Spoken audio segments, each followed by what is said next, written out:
L'échelle des prix, ou comment fixer le prix de vente.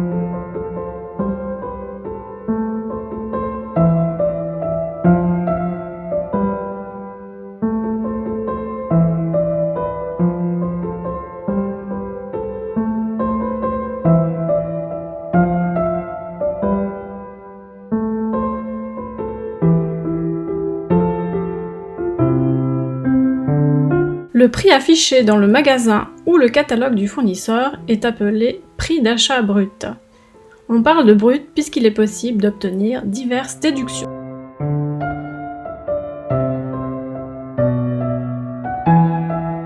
Après avoir enlevé les différentes déductions, le prix devient net. Notons que l'escompte est la dernière déduction, celle qui se prend après toutes les autres. Le prix d'achat net est le prix qui est réellement payé au fournisseur pour la marchandise, et uniquement pour la marchandise.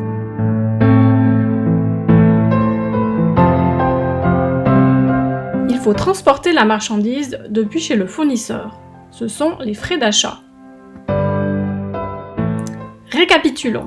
Achat des matières premières, moins les déductions obtenues, plus les frais d'achat. À quoi ce calcul vous fait-il penser ? Eh oui, c'est le calcul du PRMA.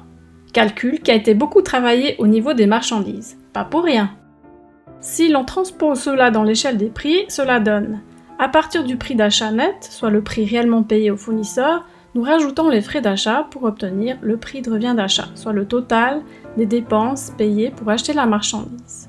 Nous n'avons pas besoin de tenir compte de la variation de stock, étant donné que l'échelle des prix se fait pour un article.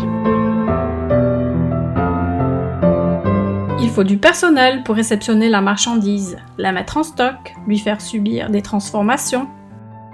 Rajoutons à cela un loyer, la publicité, etc. Ce sont les frais généraux. Lorsque l'on rajoute les frais généraux au prix de revient d'achat, nous obtenons le prix de revient commercial. Le prix de revient commercial est le prix coûtant, celui qui tient compte de tous les frais. On l'appelle aussi parfois le point mort, du fait qu'à ce stade, le commerçant ne fait ni bénéfice ni perte. Le commerçant ne va donc pas revendre son article à ce prix-là, il désire faire un bénéfice.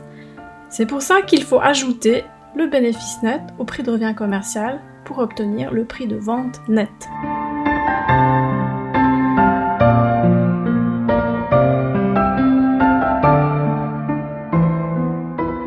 Désormais, le commerçant sait quel prix il veut encaisser auprès du client.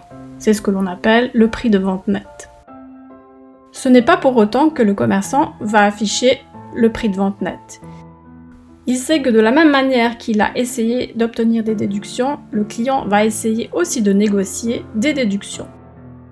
Il va donc rajouter les déductions qu'il est d'accord d'accorder à son client pour obtenir le prix de vente brut. Le prix de vente brut est donc le prix qui est affiché dans son magasin ou dans son catalogue.